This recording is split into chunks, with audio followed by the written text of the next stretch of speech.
الذي أرسله بالحق بشيرا ونذيرا وداعيا إلى الله بإذنه وسراجا منيرا أما بعد فقد قال الله تعالى في كلامه المجيد والفرقانه الحميد أعوذ بالله من الشيطان الرجيم بسم الله الرحمن الرحيم والعصر إن الإنسان لفي خسر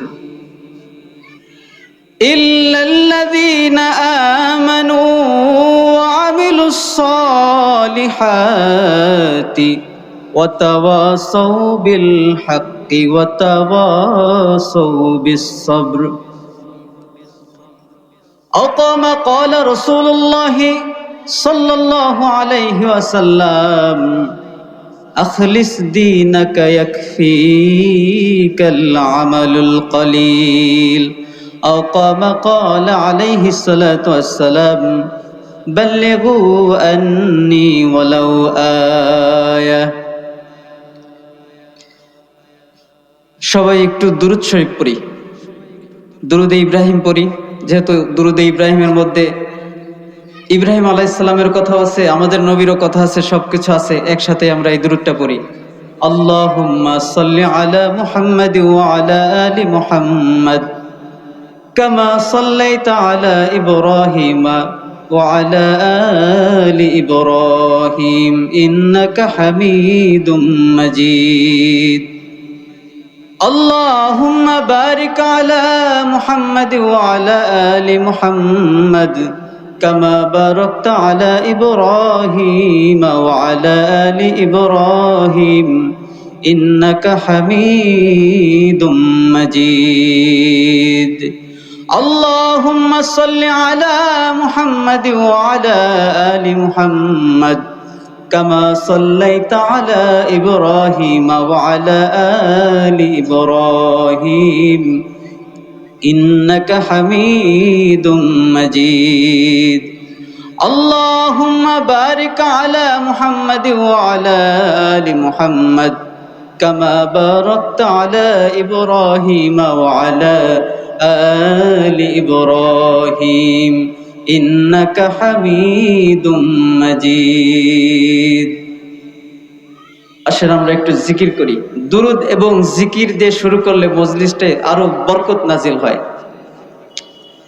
লা ইলাহা ইল্লাল্লাহ লা ইলাহা ইল্লাল্লাহ। সবাই একটু জোরে জোরে বলবেন, ঘুম ভেঙে যাবে, ভালো লাগবে, মজলিসটা আরো জমে যাবে। কি বলেন? সবাই পড়েন লা ইলাহা ইল্লাল্লাহ লা ইলাহা ইল্লাল্লাহ। হায়াতের মালিক তুমি আল্লাহ, মৌতের মালিক তুমি আল্লাহ। হায়াতের মালিক তুমি আল্লাহ, মৌতের মালিক তুমি আল্লাহ। নেই কেহ মাবুদ তুমি ছাড়া, মাবুদ তুমি ছাড়া কোনো নেই ইলাহ।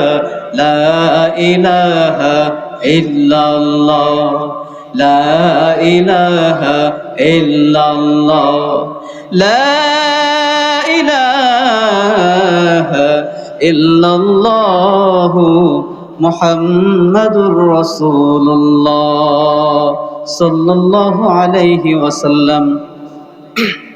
আল্লাহ পাকের দরবারে লাখো কোটি শুকরিয়া, যেই মহান রব্বুল আলামিন আপনাকে আমাকে ফিতনা ফাসাদের জামানা তো বলাই যায়।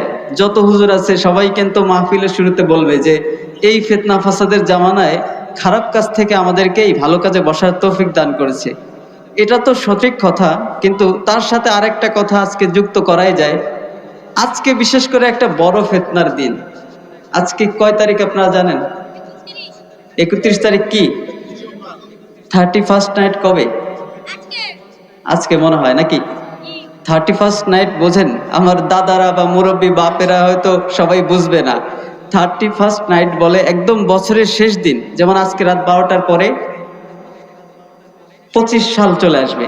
এই 25 সাল আর এই যে 24 সাল, একদম লাস্ট 1 মিনিট আগে মানুষ তখন, বা 1 মিনিট পূর্ণ হয়ে গেলে তখন 50 মিনিট বা 60 মিনিটে বাজি ফোটানো শুরু করে দেবে, আগুন ধরাবে, ফানুস উড়াবে। এটারে কি 31st নাইট বলে? এটা একটা খ্রিস্টানদের মানে উৎসব। এমন ভাবে শুরু হবে, ঢাকা শহরে আরো বেশি দেখা যায়, আকাশে শুধু আগুনের দলা। তো আমরা আল্লাহর রহমতে এই খ্রিস্টানদের অনুসরণ করা বাদ দিয়ে একটা দ্বীনি মজলিসে বসতে পেরেছি। আল্লাহ পাক রব্বুল আলামিন আমাদেরকে কবুল করে নিয়ে এসেছে, এজন্য আমরা শুকরিয়া আদায় করি, আলহামদুলিল্লাহ। আসলে আল্লাহ পাক রব্বুল আলামিন যাকে পছন্দ করে তাকে দিয়ে কিন্তু ভালো কাজ করায়, সবাইকে দিয়ে কিন্তু করায় না। কারণ ভালো কাজ যদি করাইতে হয়, দেখা যায় আপনি অনেক খারাপ মানুষ কিন্তু হুট করে ভালো একটা কাজ করে ফেলতেছেন। এখন আপনি বলবেন সারা জীবন তো আমি খারাপ কাজই করি, আমারে আল্লাহ কোন কারণে পছন্দ করলো, আমার কেমনে ভালো কাজ করাচ্ছে। কিন্তু দেখা যায় আপনি খারাপ কাজ তো করেন, কোন এক সময় ভালো একটা কাজ করছিলেন, আল্লাহ আপনারে ওই কারণে পছন্দ করছে, পছন্দ করে আজকে আপনারে ভালো কাজ করাচ্ছে। তো আল্লাহ তাআলা আমাদেরকে পছন্দ করছে, বাছাই করে নিয়ে আসছে। কারণ আমাদের এই অঞ্চলে এই কয়জন মানুষ না, লাখ লাখ মানুষ আছে, কি বলেন? এই যে চরলক্ষ্মীপুর, রাজবাড়ী, পাংশা, আশপাশ পাংশা আছে মনে হয়, সব মিলে অনেক লোক। কিন্তু আমরা এখানে কি সবাই আসতে পারছি? কেমন যেন জুমার নামাজে কিছু কিছু মসজিদে রাস্তায় নামাজ পড়ে, কেউ তো আবার রাস্তায় যে ত্রিপল দেয়, মসজিদ থেকে দু একটা কার্পেট রাখে যে রাস্তায় বিছাই দেবা যদি লোক জুমার নামাজে না ধরে। কিন্তু দেখা যায় ওই ত্রিপলও শেষ, ওই কার্পেটও শেষ, রাস্তায় মাঠের মধ্যে নামাজ দাঁড়া যায়, এমন হয় না? কিন্তু শুক্রবার বাদে এই লোকগুলো কই থাকে? অন্য যে মসজিদে শুক্রবার লোক ধরে না, তারা তো ওই এলাকারই লোক নাকি? ওই এলাকারই লোক, শুক্রবার মসজিদের লোক দেওয়ার কোনো জায়গা নাই। অথচ অন্যদিন আসরের রক্ত, জোহরের রক্ত, ফজরের রক্ত তো বাদ দিয়েই বললাম, ফজরের রক্ত অনেক মসজিদে কি ইমাম সাহেব থাকে, মুয়াজ্জিন দেখা যায়, মুয়াজ্জিনও নাই অনেক মসজিদ, ইমাম সাহেবই মুয়াজ্জিন, ইমাম সাহেবই ইমাম, সেই ঝাড়ুদার, সে সব কিছু। তো দেখা যায় এই আল্লাহ তাআলার যে কবুল করে সেই ফজরের নামাজ পড়তে যায়। সবাইকে আল্লাহ তাআলা কবুল করবে না, যাকে আল্লাহ তাআলা কবুল করে তাকে দিয়ে ভালো কাজ করা দেয়, ঠিক কিনা? তো আমি বুঝলাম যে আমাদেরকে আল্লাহ তাআলা কবুল করছে। এখন আপনারা যদি মনে করেন এই জায়গায় কেউ একটু মধু বিতরণ করতেছে, আমি আজকে ওয়াজ মাহফিল না করে মধু বিতরণ করতেছি, বললাম যে ওয়াজ মাহফিল মনে করেন শেষ, আমি সবাই একটু মধু ঢাইলা দেব, সবাই নিয়ে যান। এখন আপনি একটা কেরোসিন তেলের বোতল নিয়ে আসলেন, সবাইরেও যদি দিই, দেখা যায় 20 জন পাবে, লোক আছে 25 জন, 20 জনকে দিচ্ছি, 5 জন বাদ পড়তে পারে, সেটা আমি জানি যে কমতি আছে, এমনিতেই কম করে দিচ্ছি যাতে 25 জনকে পোষায় দিতে পারি। কিন্তু ওই সময় যদি একটা লোক কেরোসিন তেলের বোতল নিয়ে আসে বা 2টা লোক কেরোসিন তেলের বোতল নিয়ে আসে, তখন আমি কি বলবো? এমনি মধু আছে কম, সবাইরে দিতে পারতেছি না, লোক সংখ্যা মধুর চেয়েও বেশি, তুমি আবার কেরোসিন তেলের বোতল নিয়ে আসছো, নিজে তো খাইতে পারবা না, অন্য একজনটাও খাইতে দিবা না। কেরোসিন তেলের বোতলে যদি ঘি বা মধু ঢালা হয়, এটা কি কোনো লাভ আছে? লাভ নাই। ঠিক আমরা, আমি, আপনি কত অজান্তে অজানা কত রকমের গুনাহ করছি তার ঠিক নাই। আল্লাহ যদি আমার গুনাহ, আপনার গুনাহ এরকম প্রকাশ করে দিত, মনে হয় মানুষ আমাদের গলায় জুতার মালা দিয়ে ঘোলাইতো, কত ঠিক কিনা? আমরা যে কত গুনাহ করি, দেখা যায় একজন খুব হুজুর, একজন খুব ভদ্রলোক, কিন্তু যে কত যে গুনাহ করছি আমরাই জানি ভিতরে আমাদের কত গুনাহ। আল্লাহ তাআলা যে দয়া করে শুধু জাহান্নামের আযাব তো দূরের কথা, কবরের কথা, যদি দুনিয়ায় আমাদের ভুলগুলা প্রকাশ করে দিত, যে বান্দা তুই যে অমুক দিন চুরি করছিলা, একজনের ঠকাইছিলি না, একজন তোরে অনেক হুজুর মনে করে বিশ্বাস করছিল, ঠকাইছিলি, এই দোষগুলো যদি প্রচার করে দিত, আল্লাহ সবার সামনে দেখার তৌফিক দান করতো যে ভুলগুলা দেখা যাচ্ছে, তাইলে মানুষ তারে জুতার মালা দিয়ে এলাকায় ঘুরাইতো না। কিন্তু আল্লাহ তাআলা কত দয়াবান, আমাদের প্রতি রহমত নাজিল করছে।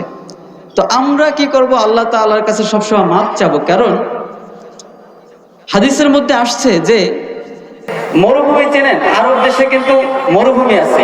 আমাদের দেশে যেমন সাগর আছে, নদী আছে, আরব দেশে কি আছে? মরুভূমি।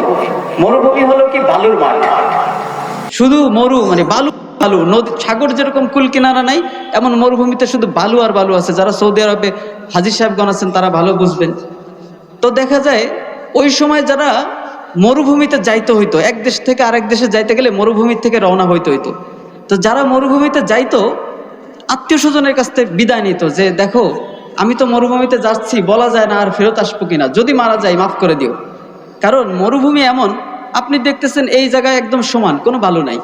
5 মিনিট পর্বে দেখেন এইখানেই পাহাড়ে একটা স্তূপ হয়ে গেছে, বালু ঝড়, বালুর ঝড় হয়ে এখানে ঝড় হয়ে গেছে, ওইখানে আবার মানে সমান হয়ে গেছে। তো মানুষ যদি এই ঝড়ের মধ্যে পড়ে কেমন একটা অবস্থা হবে, এত একটা ভয়ঙ্কর, যেমন সাগরের মাঝখানে গেল মাছ ধরতে আর ফেরত আসলো না, এমন একটা বিষয়। তা আল্লাহ রাসূল সাল্লাল্লাহু আলাইহি ওয়াসাল্লাম বলতেছেন যে বান্দা যদি মরুভূমির মাঝখানে একটা উট নিয়ে যায়, মরুভূমিতে তো উটের পিঠে চড়তে হয়, দেখা যায় সে উটের পিঠ থেকে নাইমা একটু রেস্ট করতেছে, জিরাচ্ছে, হঠাৎ উটটাও নাই হয়ে গেল, উটটা খুঁজে পাচ্ছে না। তখন সে পেরেশানিতে পড়ে যাবে না, হায় রে এই মরুভূমির থেকে আমি কিভাবে রক্ষা পাবো, আমার তো আর কুল কিনারা নাই, আমার তো মরণ একদম নির্ধারিত, এই জায়গাতে তো যদি ডাকাইতে ধরে, যদি বালুর ঝড় ওঠে। হঠাৎ যদি ওই লোকটা দেখে যে দূর থেকে তার উটটা চলে আসতেছে, সে যদি 2-3 দিন এরকম কান্নাকাটি করার পরে মরুভূমির কুল কিনারা খুঁজে পাচ্ছে না, না আছে খাবার, আবার ওই মরুভূমিতে আবার কিন্তু সাপ থাকে, অনেক বিষধর সাপ থাকে, যদি সে হঠাৎ দেখে দূর থেকে তার উটটা তার দিকে চলে আসতেছে, কত খুশি হবে, অনেক খুশি হবে না? বান্দা যখন অনেক গুনাহ করে, অনেক গুনাহ করে, গুনাহ করতে করতে যদি গুনার পাহাড় বানায় ফেলে, এরপরে যদি একবার আল্লাহ বলে ডাক দেয়, আল্লাহ তার থেকেও বেশি খুশি হয়।